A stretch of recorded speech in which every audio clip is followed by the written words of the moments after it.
The Greensboro Florist building was built somewhere around 1862, the jewelry store and the florist. And the original owner in what is now the florist building was a baker. He baked his goods downstairs in an oven that is still under the sidewalk and sold his goods upstairs on the showroom floor. About that time, there was a very, very wealthy family here in Greensboro by the name of Grimes. The mother's name was Mrs. Charity Grimes, and they had a beautiful young daughter whose name was Adeline, who died when she was about 16 years old. That absolutely devastated that family. And of course, she was buried over in our City of the Dead, the Greensboro Cemetery. And because they were quite wealthy and well-to-do, Mrs. Grimes ordered a Carrara marble slab to go on the grave as a tombstone.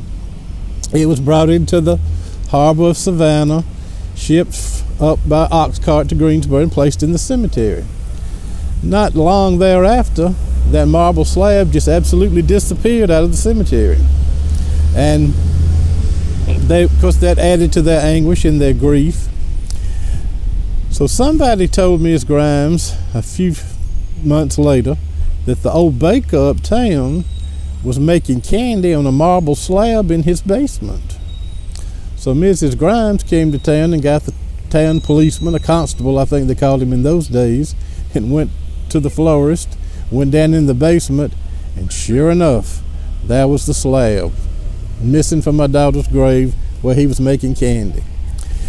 I told you her name was Charity, but they said she used words on that baker that her name Charity did not imply, and told him that if he did not have it cleaned and returned to the cemetery by nightfall, that he'd be likely laying under one just like it.